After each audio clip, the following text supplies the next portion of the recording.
Hello, this is Bishop William Joensen of the Diocese of Des Moines, again here in St. Anne's Chapel of St. Ambrose Cathedral in Des Moines. Father John Bertogli and I are preparing to celebrate Mass this morning, but with some respect and care for our own staff, we're going to minimize the proximity. So I'm just going to share with you what amounts to my homily for today, a kind of spiritual reflection that perhaps can offer some fruit for you in your own meditation throughout the day or this week.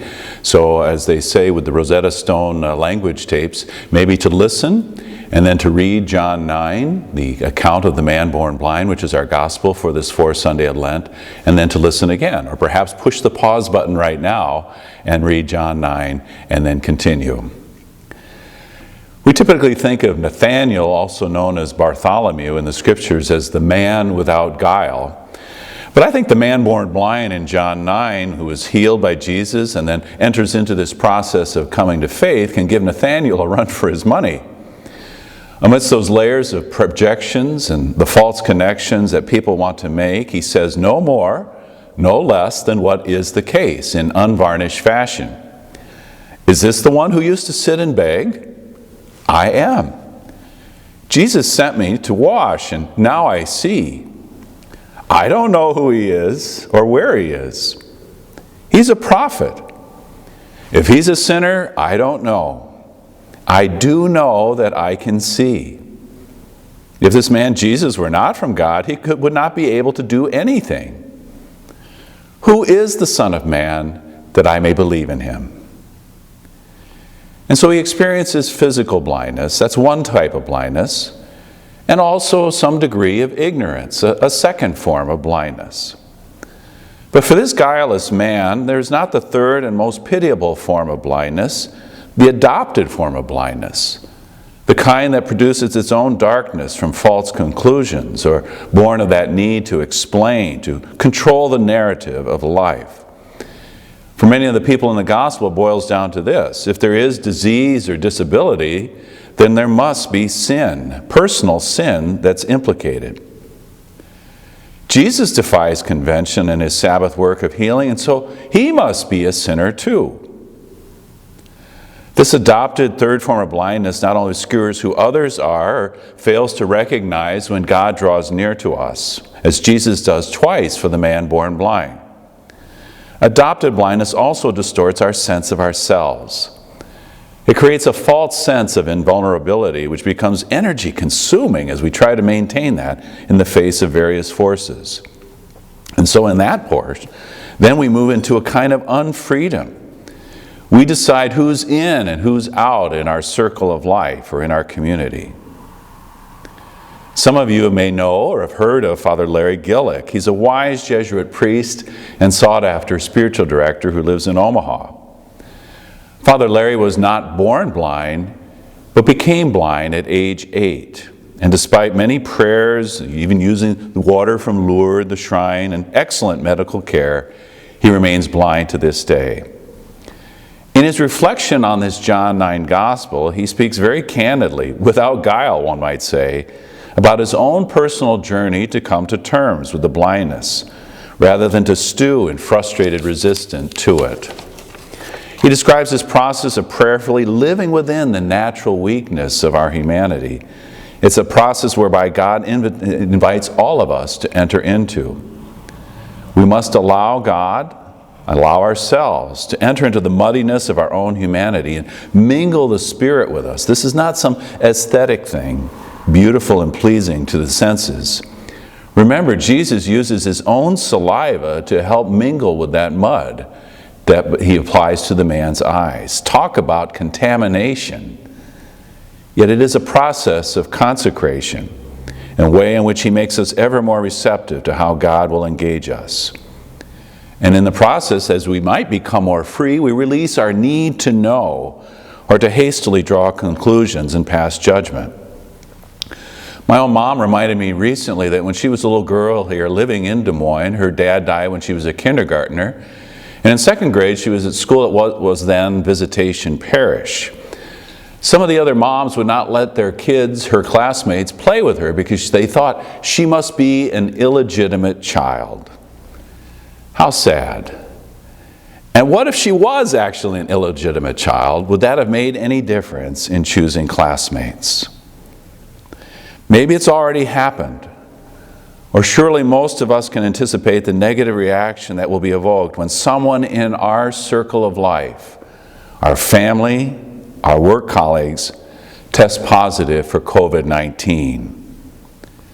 How dare you get sick and threaten my own well-being and that of my loved ones? You sinner.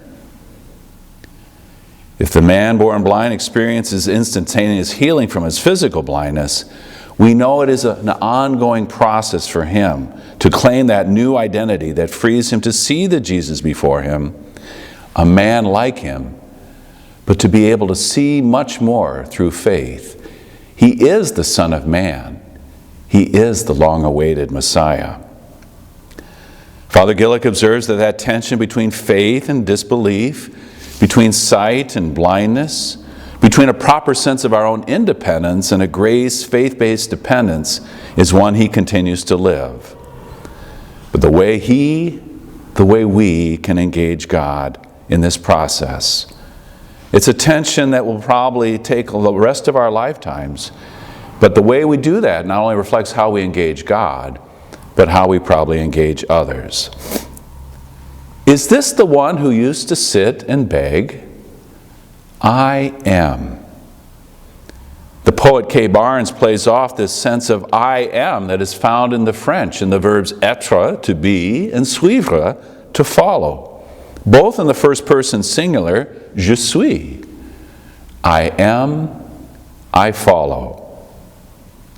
The one who is sent to wash in the pool is the one who is finally empowered by his parents to speak for himself, who then becomes a beautifully luminous follower of Jesus. I've witnessed some followers of Jesus of different ages in recent days and weeks. There was that fifth graders. I visited one of our local Catholic parochial schools.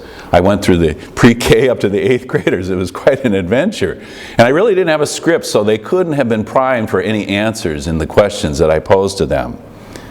There was the 5th grader for whom we simply said, why the cross? What does the cross mean to you? And without pretense, he simply said, well, it delivers us from sin.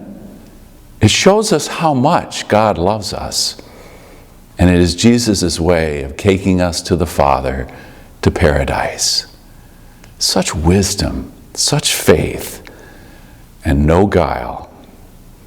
There was the 18-year-old high school senior. We know our seniors and all our students are out of school right now.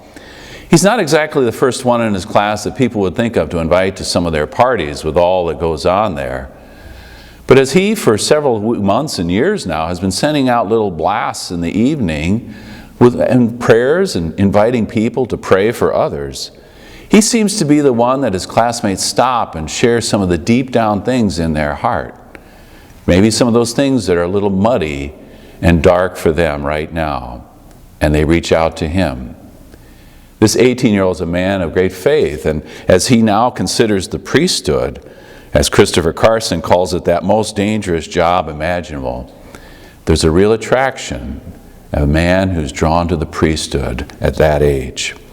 And there was that 80-something woman at the rite of election here as we began the season of Lent, a woman of kind of faith in much of her life, but now at the invitation of one of her friends, she's decided to become part of the community of the church. We'll see how we realize that now in these murky times with Holy Week and the rites of initiation to be determined. But she's willing to go deeper, to enter into the pool of that Spirit. It's kind of an occupational hazard for religious types such as Father John and myself to maybe over and explain and say what God is doing at any given moment. Right now, I think both he and I would say, we don't know. But like so many people that I've talked to in recent days, he certainly has our intention. We're open, we're listening, we're not afraid of the questions posed to us, the questions that might be posed to others. And so perhaps as we draw together in our homes as families or with others with whom we have that trusted relationship, maybe some of the questions for us. What does the cross mean to us right now? How do we perceive suffering and disease, and what kind of meaning do we draw forth from that? Can we embrace the tension and come to a more mature faith as we pass over to whatever God has in store?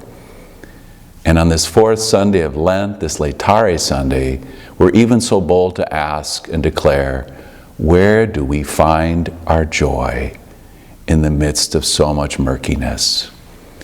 These are things that God offers to us, a Jesus who comes to us in our muddy humanity, so that we can fully respond, I am yours. Thank you for listening.